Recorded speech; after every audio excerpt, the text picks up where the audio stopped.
Welcome back to the Stuff About Money podcast. I am Erik Garcia, your host for today.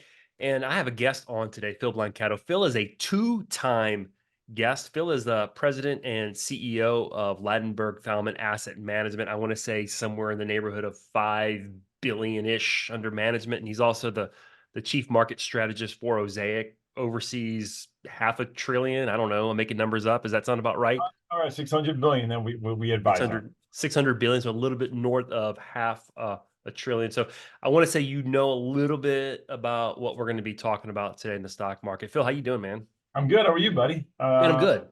I I'm good. usually I don't know if the gang knows this. You're going to be here in New York City. We're going to have some fun in New York when you get up there. But I'm doing good. Yeah, I'm headed up here. I hope it's so cold. We're doing a college trip. I hope it's so cold that my daughter gets scared away from New York. But Phil, last time you were on the show, it was January 2022. Okay. The S&P closed at the end of January at it. I think we're kind of market highs. It was 47.96 yesterday, and we're recording on the 11th of January. Yesterday, it closed at 47.83.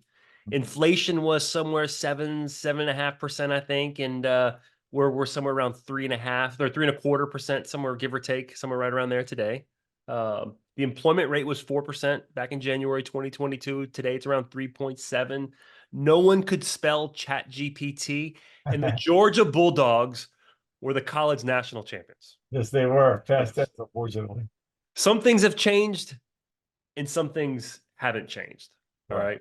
So Well, we're gonna talk about market themes for 2024. That's kind of your wheelhouse. That's your forte, and I want our listeners to kind of know what their what should we be looking for in 2024. But first thing I have to ask you, okay, because for me, I'm looking at this. I think this is gonna have it's probably gonna have some impact on the economy. Nick Saban is retiring as coach of the Alabama Crimson Tide. yeah. What impact is that going to have on the U.S. economy? Oh, that's a good question. It's got to do something, right? It's got to Yeah, move the needle. because you think about the ability for a team like that to draw TV money in.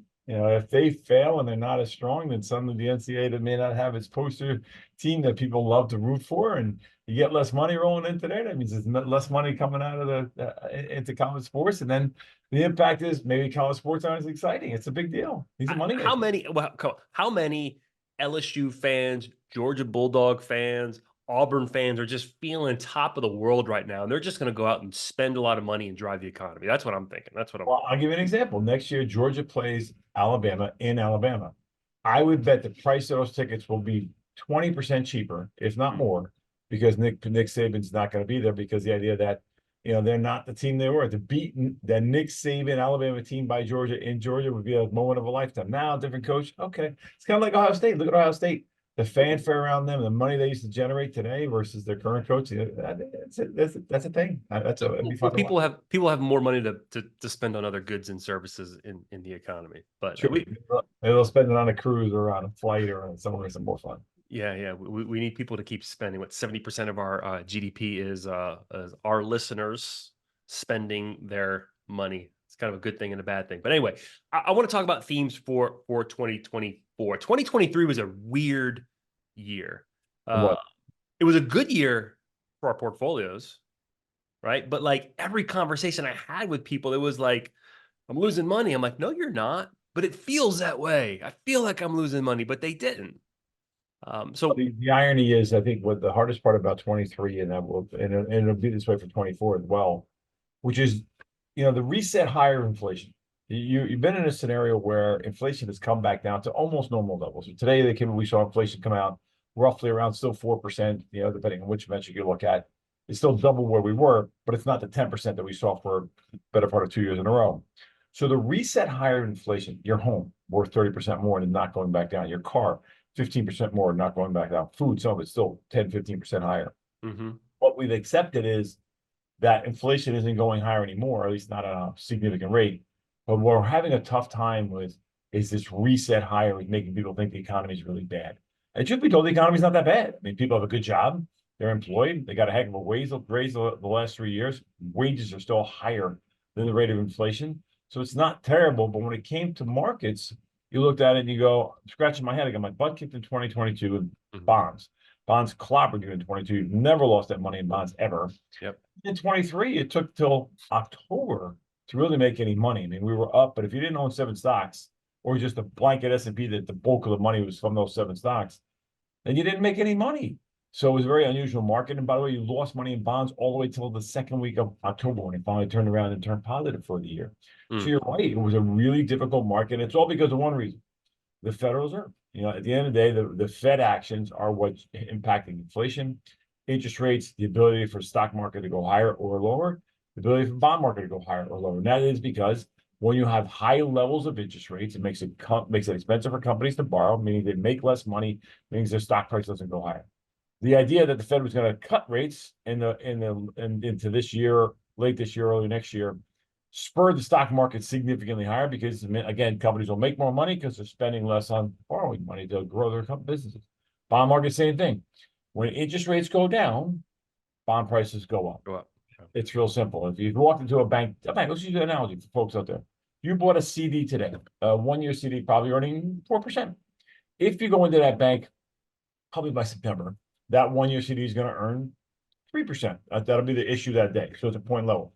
Which bond would you rather have? Well, you'd rather have the one earning 4%. So what happens is more people try to buy the one earning 4%, which pushes that price higher because it's got more demand. Back to my bananas. You know, a lot of people chasing bonds with just the higher percent rates pushes their prices higher, and that's why when interest rates go lower, bond prices go.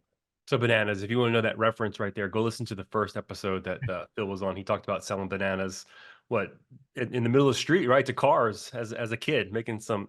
Yeah, well, and that was change. my inflation analogy, which is at the pandemic, because bananas were hard to get on the shelf. You had 1,000 people trying to buy bananas. There was only one bunch on the shelf, so the price of bananas skyrocketed. Yep. Now we've got 1,000 bananas, only 10 people trying to buy them, so the prices come back down. Not all the way back to where it was, but it's come back down. So you said a lot right there. I want to kind of parse out a couple pieces because I think these are themes for 2024. You started talking about inflation, and you talked about certain things that the prices are sticking. They're not going to come back down. We won't see wages probably. In fact, you said this on that podcast. You said wages will be the only thing that'll stick probably. We're seeing some other things stick. So this is a new normal in terms of prices. Is that what you're saying? Is that kind of what you think? And it's going to take years. It'll take 2-3 years. We have to grow the size of the economy to accept these prices where they are. This is not something the Federal Reserve can fix. The only way to see the housing market go back to 2018 prices is if we had an oversupply, which today we have an undersupply of new homes and existing. No one wants to sell a home and they don't want to build a home because they're quite expensive to build. And while there's some demand, not enough to really push builders to build. And then so to really change the narrative, the Fed would have to break the economy, where suddenly people are having to sell their homes to survive. And that doesn't seem like it's in the cards. So you're looking at a scenario where there's years to accept higher prices on homes, meaning you've made more money, we've inflated the size of the economy, we've grown bigger, and you've got used to a home that's 30% more, or a car that's 20% more a year, bananas or 10% more. And that's the hard part and why it's going to take a long time for us to get there. So what you're saying this year might feel funky like last year. What happens this year is the Fed is slowly backing out of the way. There's a couple good things here. To finally go back to what being in a portfolio that's going to take advantage of what markets we're in, not just the S&P. I think that's what we're going to, an actively managed market. The 6 months of this year, the first 6 months of this year are going to be tough. Why? It goes back to a cereal analogy I may have used. If you walk into the food store and you look at the 3 shelves of food, the most expensive item is at your eye level, because that's what you look. That's easy for you to see. Then as you look down, the prices get cheaper. It's the same thing in the market today. We have a handful of stocks that are really expensive that everybody wants. And the reason why the food stores put those at eye level, because it's the one everybody wants, the one they make the most money for. Well, what's going to happen now is as the market begins to normalize, and we're not buying just 7 names, those items that are in the middle shelf and the lower shelf, smaller cap stocks, middle cap stocks, are going to do really well. So we have the first 6 months of really tough volatility. And the reason why is because stocks are not cheap. That top shelf where all the expensive cereal is, that's where all the money is. And those stocks are not cheap. Microsoft, Amazon, Apple, Netflix have all made a lot of money, Nvidia. And those are very expensive stocks. So for them to push higher is unlikely. And that's why we trade sideways. But once the Federal Reserve cuts interest rates, and I don't think it happens till mid to the end of the year, but such forecasting that they're going to do it, you'll see a slowing down of the economy.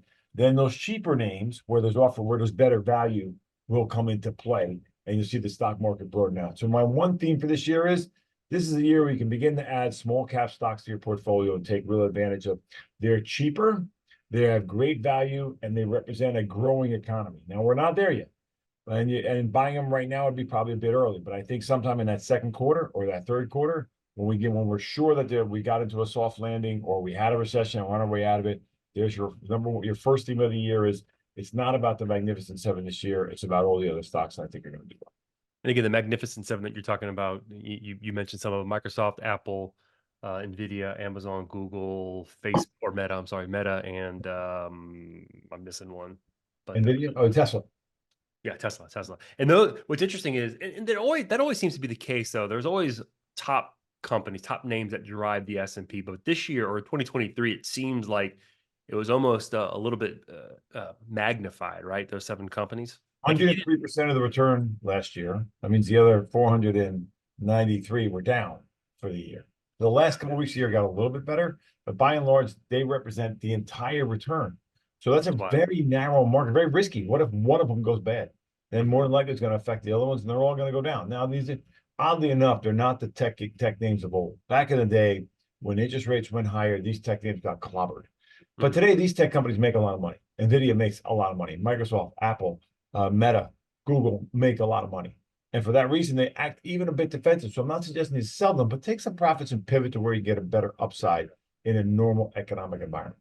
And I think that's where we're heading. A normal, modest growth, Fed out of the way, no more cutting, no more easing. Sometime in the next 12 to 18 months, we're back to a 1990 to 1998 moment where it's a relatively normal market without excess in lending, excess in debt, excess in spending. Okay, normalcy. So, by the way, you know what normal returns of the stock market are? 8%. What's normal returns of the bond market? 5%. No, a balanced account's going to give you probably 6%. That's normal, everybody. That's what it's been for the bulk of the stock market history, and that's a good because you're not taking a lot of risk to do it. It doesn't mean 25 like last year.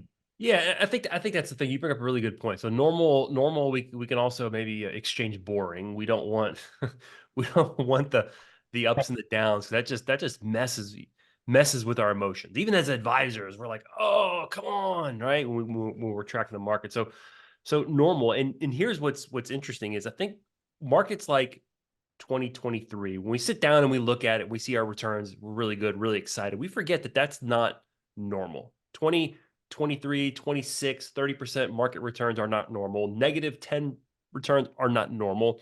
The way to make money in the stock market isn't to get lucky and be in the year it goes up 26%. It's to be in the year it makes 26%, to be in the year it makes negative 10, to be in the year it makes 8, to be in the year it's flat. It's the way to make money in the stock market is to stay invested according to your purpose, right? Whatever your goal is stay invested for the long term. And it's important to be in a portfolio that is going to encourage and is going to encourage you to stay invested. Easy answer, easy way to summarize it. Risk plus time equals reward. That's all you have to know, everybody. The less time you have, the less risk you take. Chad tends to be more insurance, fixed income, conservative product. The more time you have, the more reward, but more time you need. Yeah.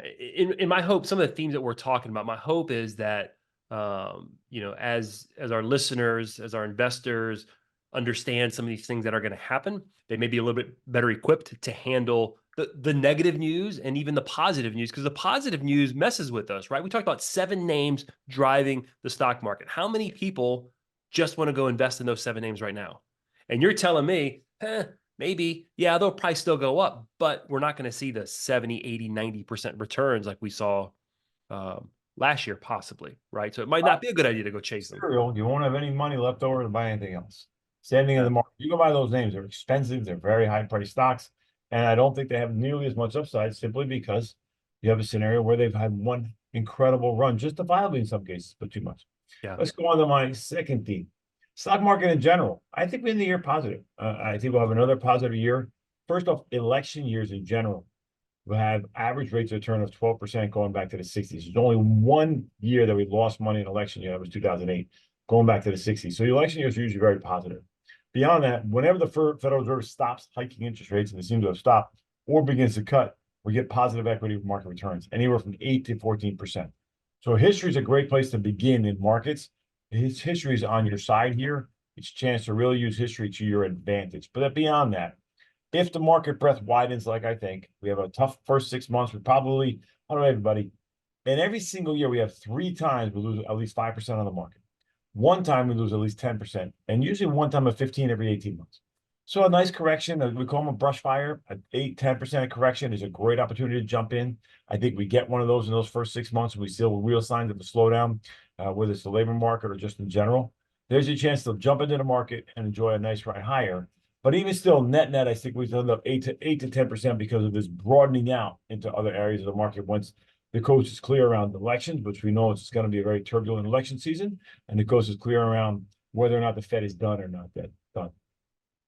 Two things you said there, super fascinating. Number one, in our end of the year letter that we sent to our clients in our email, there are there were three things we referenced, two specific to what you just said. Number one, I actually used your slide from when you presented, I think we were in Phoenix on this on the election year stock market returns. That slide, it kind of caught me by surprise that the average year during a election, or the election year average S&P return is 12%. That's fascinating. That's where we find ourselves right now. Good news, bad news, good candidates, bad candidates, Republican candidates, Democratic candidates, 12% average. And then also you mentioned intra-year returns. So it is absolutely 100% normal. And this is probably a lot of our conversation throughout the year when we're talking to our clients deals with, hey, yeah, I know the market's off. Like the third quarter of 2023 was funky, right? We're having conversations when people get their statements. I can go to cash and get 5%. Yeah, you can go to cash and get 5%. You can. But what happens when the market returns? Don't forget intra-year market returns. That the market on average could drop. Heck, I think it's even greater than 10% is the average intra-year market return. And even in those, Remember July this year, we roared up in June. We yeah, sold off wildly all into the bottom of September, giving back. At that point, we're up almost 20%. We went down to 6. So that wow, was a significant drop, and we yeah, finished 25. You know what they yeah, pay a guy like me for, Eric? And I mean, look, you're the boss here. For everyone who's listening in, Eric's the boss. He's the one you go to. He writes your plan. He knows what you need. He's your guide to what's the best plan for you. But a guy like me behind the scenes, my job, get the emotions out of it. On my book, don't panic. And why I have that up there is so often people panic about what's happening on a day-to-day, but what's the latest thing they saw on TV that's got them spooked, or their phone, or something they read? What's happening in markets has got them really concerned. Our job is get the emotions out of the way and focus on the facts. The facts tell us for the long term, how to invest properly by not being as emotional about the money. yeah. A lot of times emotions.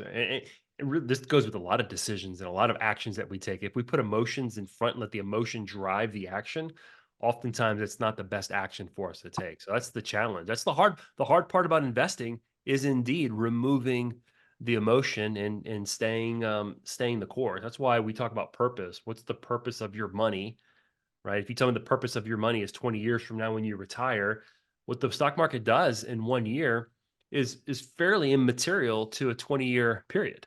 You said it better. You're spot on. Yeah, it's actually more material for us to change strategies because our emotions are forcing us to change strategies. We know there's data that shows that is actually has a more negative material impact to your portfolio than riding out market cycles. And you can make changes to your portfolio because sometimes, hey, look, GE went out of business, Apple went out of business, GM's gone out of. We know names we grew up with don't always win. So yes, we got to stay on top of what's happening in the portfolio, but you want to keep the course as to what you need for the long term. Yeah. So that's your second. Your second is just kind of the stock market in general. It's going to be a good year. You have a third theme for And the year. what's going to fuel the market beyond just, I think, other stocks that haven't had the same success? Inflation. That inflation will fall faster than expected. And there's a couple of reasons. You hit on it early on. 70% of the US economy is driven by the consumer. Of that money, believe it or not, about 61% is with folks who are older, over the age of 65. They will keep the economy chugging along by spending because they're retired and they're enjoying themselves. They've made some money. The rest of the economy, folks are being more careful. We're already seeing credit card debt come down. We're seeing people being more careful about their spending. The money that we saved them, the pandemic is now gone. So what's happened is because of the manufacturing side of the world, the United States has really come down. We're seeing prices really come down faster than we expected. Now it's just a matter of the service sector, meaning restaurants and so on, and even wages, which were up at 6%, are now down to 4%. So I think inflation is going to fall faster than expected. And what that means is it's a big win for the bond market and the stock market in the second half of the year.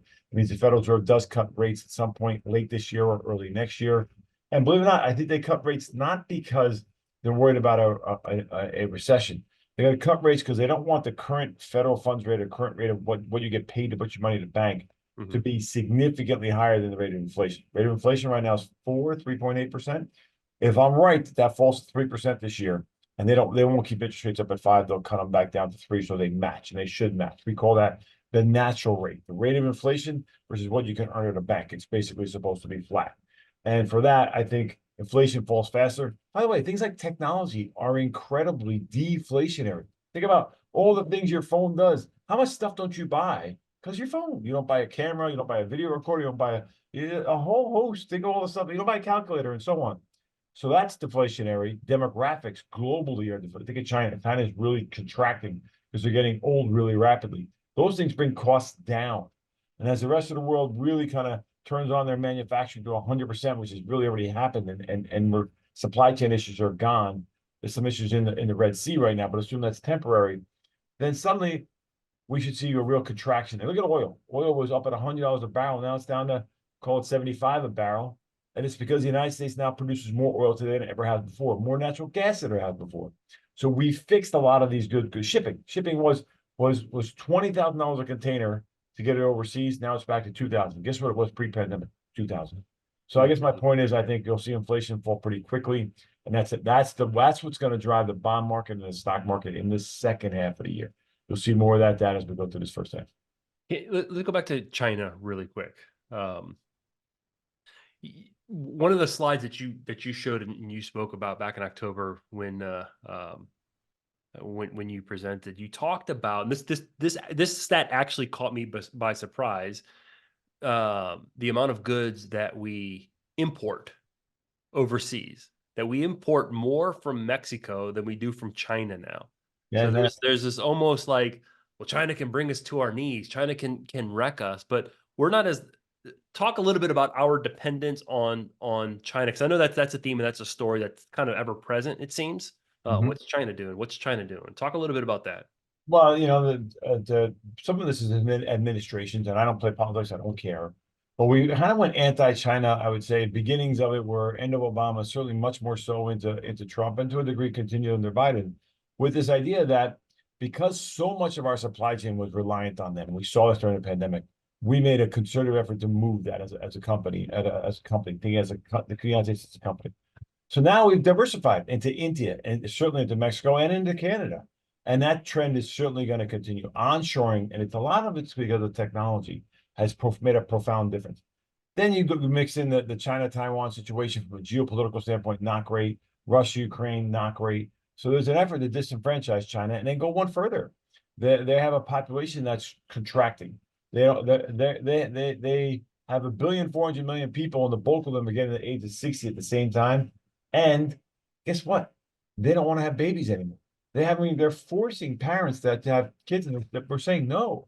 So China is in a really difficult place, and I think that's gonna continue. Projections right now that suggest that by 2100 they'll only have 600 million or less people in their country. They're going to split their population in half. Wow. Never be the economic engine again that they once were. And by the way, when people tell you that they own our debt, that's such nonsense. You own our debt. We own our debt. 70% of outstanding debt is owned by Americans, not the Chinese. It's so silly. You have people to say, hey, they buy our debt. Guess what? We buy our debt. And so does Japan, and so does Europe. So that's just the waste that I think it's so important to hear what you just said about China, because we have these narratives and these stories that might have been the case years ago, or they might not have been the case, but that's what we're operating under, right? There's this bias because for some reason that data, when we heard it, had the biggest impact on us, and we're still operating under this false narrative. So you mentioned 3 themes so far. I think there's 2 more, and I know that you have to get. I know you made your stop here on the Stuff About Money podcast first, but you have a date at Fox Business News. I'm just you want me over there. You met with me first. I'll combine them together. What are our next 2 themes? 4 and 5 are: 1, we're already in a rolling recession, which 2 makes it good for the bond market. And here's what I mean by that. If you look at our manufacturing sector, we have contracted in manufacturing for 11 months in a row, as soon as a full year. And it's because we're buying less stuff. Coming out of the pandemic, we bought a bunch of stuff. And now we're not buying it. Now we're spending money, restaurants, hotels, look at cruise lines completely packed. That's service side. And that we think that'll slow down first half of next year, but the good side's already slowing down. So that means GDP in the United States falls back, guess what? Back to average, back to 2%. So we'll have a 2% year in 2024, which means the bond market should do really well, because if we fall back to average and our rolling recession from the manufacturing side spills over to the service side, just slows us down to where we're flat or contract a bit, then the Federal Reserve cuts interest rates. As I mentioned already, bonds do really quite well. We go down to a kind of called a soft landing where we're growing at 0% or half of 1% for a quarter or two. We get past the noisy election season. We get stock market prices fair again. The bond market's the benefactor of the Fed cutting interest rates. And we end up in a year where a balanced portfolio will get you probably something like 6 or 7%. All right. So you've done a lot of stuff here on this call so far. And the temptation is, Phil said that the first 6 months are going to be hard. So maybe we should just go park our money in cash for a season and wait for that 10% drawback before we jump into small caps and bonds, because that's where the action is going to be. All right. As investors, it's not that easy, right? No, We can forecast all day long, and this is why we preach diversify your portfolio, right, and stay invested. well, that's a great point. And here's my point on that. That's where you hire folks like us who tweak our portfolio. So I agree. Let's take advantage of what the market's going to give us. What is it we can do that's going to allow us to really be smart about what's happening in the marketplace? So for us, when you hire Erik, who can manage his own money very, very well, or someone like ourselves that we help him with that, we're going to make changes to the portfolio that, one, don't cost you anything. That's very important. And we're making changes that are free. And two, we're going to look at it from the standpoint that we can be active in the portfolio, not every single day, but we can be active in the portfolio when we see something change. So our mission here, be fully invested for now. These are things we think are going to happen. And more than likely, there's a darn good chance they would happen. That's what we're talking about them. But ultimately, you have a scenario where let's see how things play out before we make a change that could be really detrimental to our opportunity to outperform. So in other words, stay invested. Be smart about not overthinking this. You don't want to make major changes now, but there are things we've already done based on this. For example, we've already added to the length of time it takes for the bonds to mature in your portfolio. Why? Because the longer the bond, the better price return we're going to get. So some of this we've already done. We've already increased our bond exposure. So if we get a recession, well, guess what? We'll have protection of the portfolio from bonds and types of investments that actually don't lose as much money when the markets go down. Small caps, yeah, that's something we'll consider later in the year. So a lot about what we've talked about as money managers, we're already doing. And it's a slow process. You want to take small bites at the apple to build a better portfolio. You don't want to make big bets, because that's when you get it wrong. So let me just qualify a couple things that Phil said, just so we keep the compliance folks the compliance folks happy. It is not free for us to manage money, but when we trade within your portfolio based on our fee structure, those changes do not cost. There's no additional fees for us to trade. If you are invested, and this is true of the portfolios that we manage as well as the ones that y'all manage, that's a move that we made last year. We went from shorter duration bonds or to longer duration bonds, so we can hold on to those higher rates a little bit longer. But that's going to be contingent upon the particular portfolios you're in. Oh my gosh, Phil, I sound like compliance over here. Let me doing a good job, but I got a little ahead of myself. So you're right. No, that's all right. That's all right. We don't charge you extra cost per trading. That's the right way. One of the things I love talking about you is you're like a perma bull. You're like, the markets are going to go up, and they always do go up, right? You're really not wrong. History 3 out of every 4 years, the stock market's up. Bond market's never lost money 3 years in a row. Yeah. We lost money 2 years ago and made money last year, and it's very rare for it to lose money in election years. Almost never. Never lost money in the bond market after the Fed stops hiking interest rates and begins to cut. I'm just going with the facts, but the facts make me bullish. That's great. No, and I love it because I can watch the network news, and these guys will make you think that we're going to all be, the apocalypse is happening tomorrow, and then I'll listen to Phil and you remind me, like, no, stay invested. I think it's important to hear those stories, because when we like I said, the longer you're invested, like statistically, like if I go to the casino, the longer I play, statistically, the house is going to win. I'm going to lose the longer I play, right? the stock market, the longer, and I'm going to say play, but the longer you stay invested, I don't think the stock market's like gambling at all, but the longer you stay invested, statistically, Better your odds. the better your odds. So, Exactly. Phil, I don't want to keep you from Fox Business. You got a lot of other people to go talk to, man. But man, I always appreciate our time together. Thank you You. for educating us here and talking to us about your top themes. Y'all, if y'all like what you hear here, share it with your friends. Let them listen, and we'll put links to Phil's LinkedIn if you want to learn a little bit more. I got a podcast out there they're welcome to listen into. I do every week. So if they want to, when they're bored, but after listening to you, if they want more stuff, they can listen to that's always Yeah, fun. you're talking about your weekly podcast, yeah? So Yeah, you can hear about Phil's girls at Georgia. That's why he loves Georgia. His skiing escapades and his attendance to Billy Joel. Exactly. Listen, man. There you We go. try to keep it Heck fun. yeah, man. Heck yeah. Have a Phil, great 24, everybody. Thank you take for care, having brother. Appreciate you. us.